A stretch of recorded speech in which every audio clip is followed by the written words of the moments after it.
तो छात्रों, आज आपके समक्ष निबंध या भाषण में महत्वपूर्ण विषय है भारत में लोकतंत्र मजबूत हो रहा है या भारत में लोकतंत्र की चुनौतियां और समाधान। ये कई तरह से पूछा जाता है, तो उस पे मैंने जो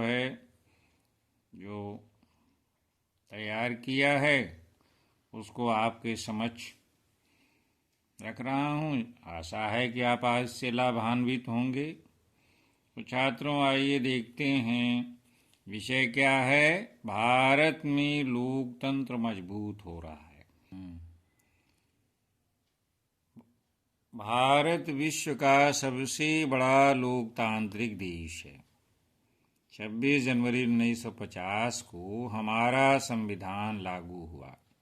इसकी प्रस्तावना, जो कि संविधान की आत्मा है, में हम भारत के लोग यानी we the people of India ने भारत को लोकतंत्रात्मक गणराज्य बनाने के लिए अंगीकृत किया।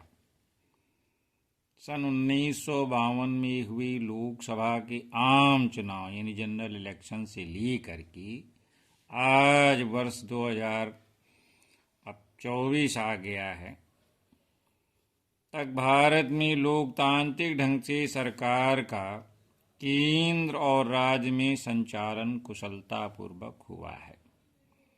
तो विश्व के जो विकसित राष्ट्र हैं यानी डेवलप कंट्रीज हैं, अमेरिका, रूस ने भी भारत के और मजबूत लोकतंत्र की सराहना की है। अभी हाल ही में चाइना के सरकारी अखबार ग्लोबल टाइम्स ने भी भारत की प्रशंसा करते हुए बताया कि वो विश्व गुरु बनने की राह पे अग्रसर है।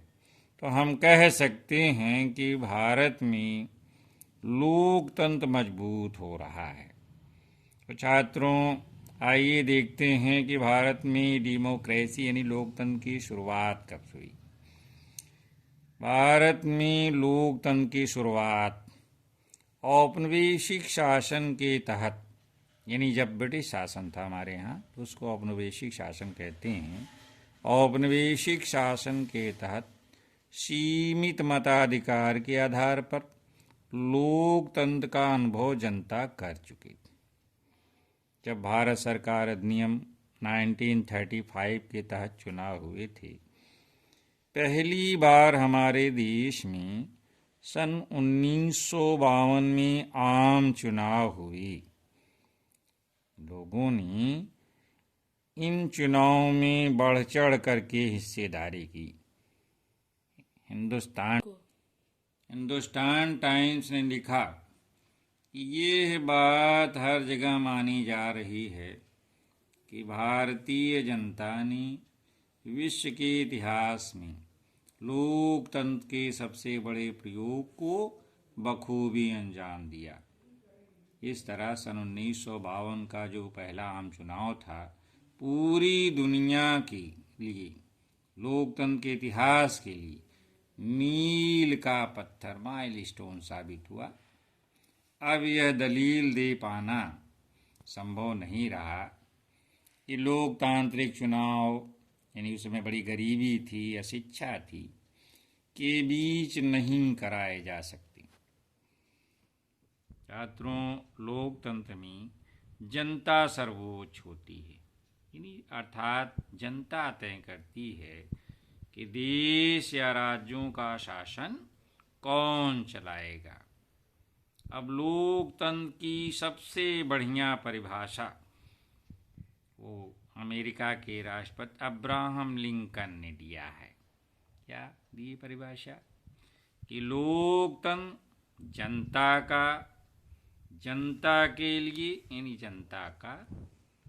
जनता के लिए और जनता द्वारा किया गया शासन। भारत का हर वो नागरिक जो 18 वर्ष की आयु का है या उससे अधिक है, वह मतदाता यानी वोटर के रूप में मत दे करके चुनाव में भाग ले सकता है। हाँ, सरकार यदि मतदाताओं की अपेक्षाओं पर खरा नहीं उतरती तो जनता उसे हटा भी सकती है। अब देखते हैं कि लोकतंत्र के विपरीत क्या रहता है। लोकतंत्र के विपरीत एक डिक्टेटरशिप तानाशाही व्यवस्था में जनता की कोई भूमिका नहीं रह जाती और तानाशाह की इच्छा ही कानून होता है। और जहाँ तानाशाही है वहाँ राजनीतिक दलों की भी कोई भूमिका नहीं रह जाती। भारतीय संविधान ने मौलिक अधिकारों यानी फंडामेंटल राइट की गारंटी दी है। प्रत्येक भारतीय नागरिक को मतदान का अधिकार दिया गया है। यानी जो मतदान की औपचारिकताएं पूरी करते हैं तो सबको मतदान का अधिकार दिया गया है। भारत में संसदीय शासन प्रणाली यानी पार्लियामेंट्री सिस्टम है हमारे यहाँ पर आधारित लोकतांत्रिक व्यवस्था को अपनाया। भारतीय संविधान ने यह बात साफ कर दी कि भारत का प्रत्येक नागरिक इक्वल है, समान है और सबके साथ समान व्यवहार किया जाना जरूरी है। अब छात्रों, लोकतंत्र में राजनीतिक दल पॉलिटिकल जो पार्टीज होती हैं उनकी बड़ी महत्वपूर्ण भूमिका है। पहले 3 आम चुनाव यानी 1952 में हुआ पहला चुनाव, फिर 57 और 62 में भारतीय राजनीति पर कांग्रेस दल का एकाधिकार कायम रहा है। इस दौरान अन्य पार्टियां इतनी कमजोर स्थिति में थीं कि वे कांग्रेस से लड़कर के सत्ता हासिल नहीं कर सकती। सन 1977 के चुनाव में विपक्ष का नारा था लोकतंत्र बचाओ। इस चुनाव में कांग्रेस को हार का सामना करना पड़ा और ये माना गया कि जनता जो है इमरजेंसी यानी आपातकाल संविधान का अनुच्छेद 352 में है, जो कि 25 जून 1975 को लागू की गई थी, नाराज थी। यानी माना गया कि जनता इमरजेंसी से जो 25 जून 1975 में श्रीमती इंदिरा गांधी शासनकाल लगाया गया था तो उससे नाराज थी। उसके बाद जो है जनता पार्टी की सरकार बनी। मोरारजी देसाई उसमें प्रधानमंत्री बने थे जनता पार्टी की सरकार में। इस प्रकार भारत की जनता ने सिद्ध कर दिया, यानी इमरजेंसी से जनता नाराज थी तो उन्होंने जनता ने दिखा दिया कि लोकतंत्र में जनता ही जनार्दन है, सर्वोच्च है, और जनता ने जो है सरकार को पलट दिया। तो इससे साबित होता है कि लोकतंत्र में जनता ही सर्वोच्च है।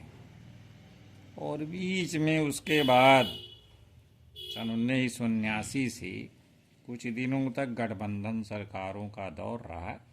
इस बीच जो है अल्पमत सरकारें आई, गठबंधन की सरकारें आईं और कुछ ने कार्यकाल पूरा किया, कुछ ने नहीं किया। वर्ष 2014 से केंद्र में भारतीय जनता पार्टी सत्ता में है और देश का कुशल संचालन प्रधानमंत्री श्री नरेंद्र मोदी जी कर रहे हैं।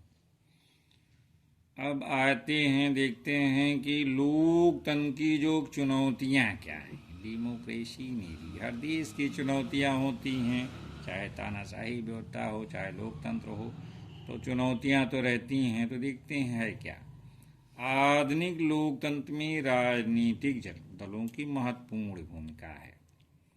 यानी जो पॉलिटिकल पार्टीज हैं, हमारे आपका नाम जानते हैं, तो राजनीतिक दलों के कारण ही प्रजातंत्रीय सरकार जो है उचित प्रकार से कार्य कर पाती। आज भाजपा यानी भारतीय जनता पार्टी और कांग्रेस राष्ट्रीय दल के रूप में लोकतंत्र का नेतृत्व कर रहे हैं।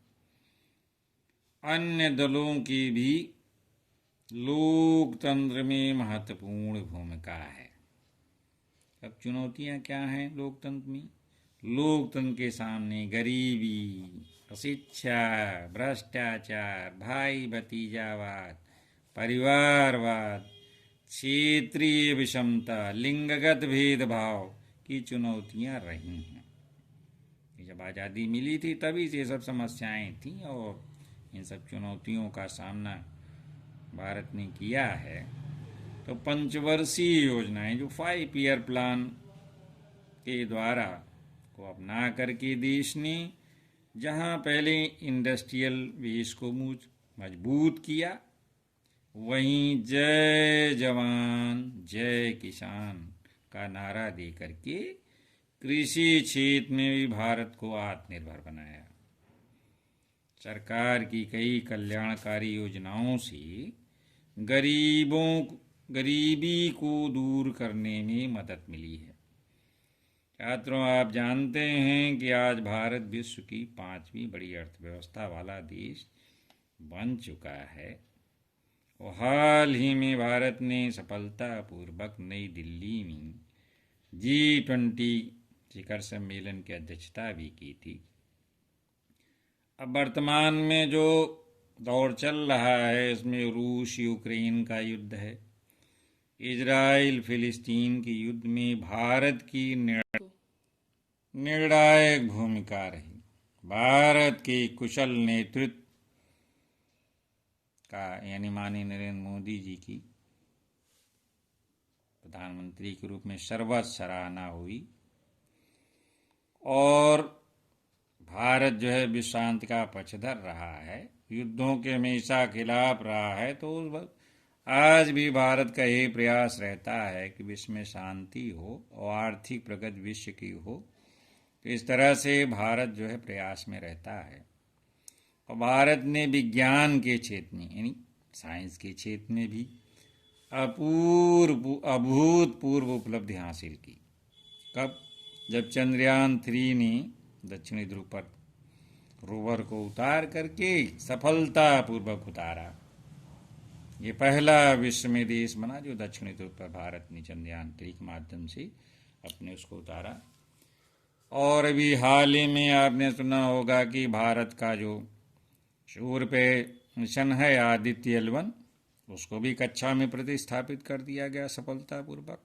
इस तरह विज्ञान के क्षेत्र में भारत ने अभूतपूर्व उपलब्धि हासिल की और जो सरकार की कल्याणकारी योजनाएं हैं जैसे जनधन योजना है, उज्ज्वला योजना है, किसान सम्मान निधि है, परिवारों को मुफ्त राशन योजनाएं हैं, आवास योजना है, इनसे गरीबी जो है दूर करने में मदद मिली है। तो अब निष्कर्षतः छात्रों हम क्या कह सकते हैं कि भारत में लोकतंत्र मजबूत हो रहा है।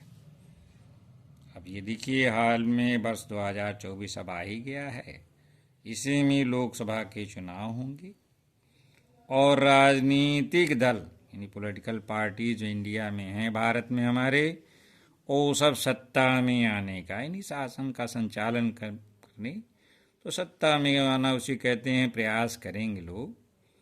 तो यही लोकतंत्र यानी जहाँ सत्ता पक्ष, विपक्ष, बहुमत, अल्पमत सबका आदर किया जाता है। जनता जनार्दन सर्वोच्च है। पिछले कई आम चुनावों में जनता ने बता दिया कि वह सही नेतृत्व और सही पार्टी